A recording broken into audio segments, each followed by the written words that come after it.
Walk into a Western home with 2 young children at 4 in the afternoon, and you will likely find toys scattered across every surface, a kitchen table covered in art supplies, and a parent standing in the doorway with the specific exhausted expression of someone who has given up on the idea of order for the day. Now walk into a Japanese home with 2 young children at the exact same hour. The toys are out, children have been playing all day, but somehow the space still feels calm, contained, breathable.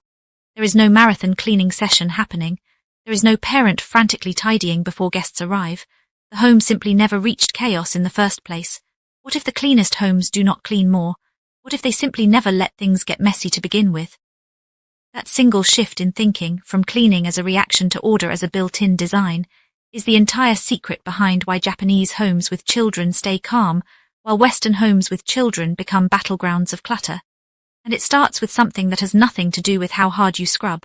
The foundational concept is called osoji, but not the version most people know, the giant end-of-year deep clean. The daily version of osoji that Japanese families practice is something far more powerful, the simple 5-minute reset performed before leaving any space, every single time. Not cleaning, resetting, returning a space to its baseline order before moving to the next activity. A Japanese child finishes playing with blocks. Before moving to drawing, the blocks return to their designated home. 5 minutes. Not because the child is forced through punishment, but because the habit has been built so consistently from toddlerhood that returning to baseline feels as natural as the play itself. Research from the Princeton Neuroscience Institute found that visual clutter directly competes for cognitive attention, even when you are not consciously looking at it. Meaning a cluttered space taxes a child's developing brain all day without anyone realizing it. Wikipedia, Western homes accumulate clutter because cleaning is treated as a separate, dreaded event. Japanese homes stay clear because resetting is woven into the rhythm of every single activity transition. The second element is something Western parenting culture has almost entirely lost, the principle of one in, one out. Japanese homes, even those with multiple young children, maintain a strict and gentle equilibrium around possessions. When a new toy enters the home, an old toy leaves, not through cruel deprivation, but through a calm family conversation about which item has served its purpose and can be passed on, donated, or returned to where it came from. This single practice prevents the single biggest driver of childhood clutter, the relentless one-directional accumulation that happens in homes where birthdays, holidays, and impulse purchases add constantly without anything ever leaving. A Japanese child does not own more toys than they can meaningfully play with at one time, and a smaller curated collection is dramatically easier to keep organized than an overwhelming one, for both the child and the parent.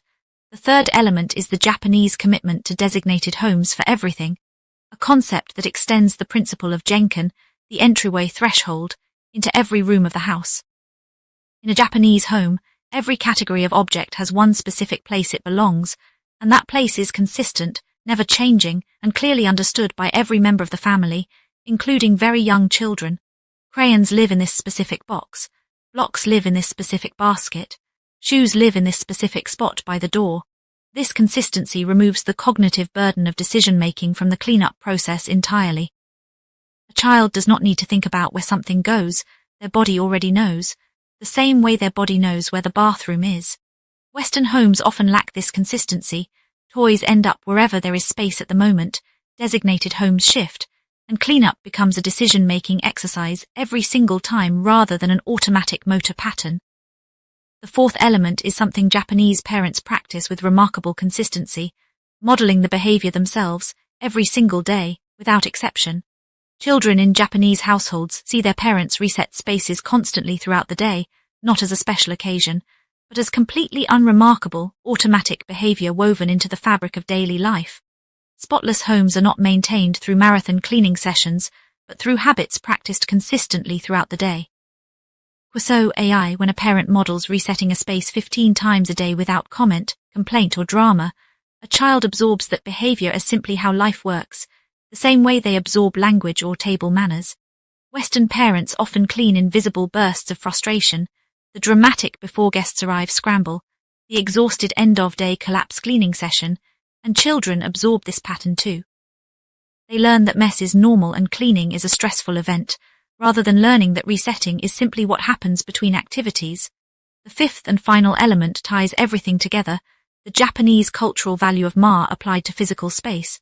Just as ma protects empty time in a daily schedule, it also protects empty space in a home.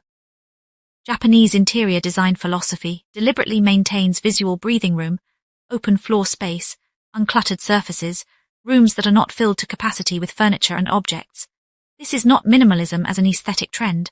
It is minimalism as functional design, because a room with built-in empty space naturally resists clutter accumulation, while a room already packed with furniture and decoration has nowhere left to absorb the inevitable mess of daily life with children.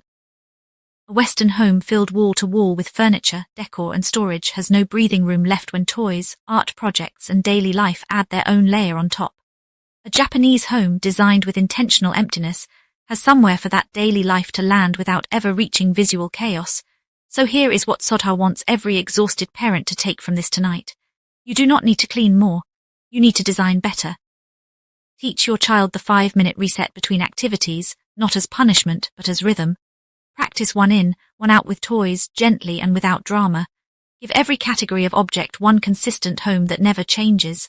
Model the reset yourself calmly, all day without comment, and protect some empty space in every room. Resist the urge to fill every surface and corner. These 5 Japanese principles cost nothing, require no special products, and need no marathon weekend cleaning sessions. They simply ask you to stop reacting to mess and start designing a home that resists it from the beginning. That is the real Japanese secret. Not cleaning harder, living in a way that never lets things get messy in the first place.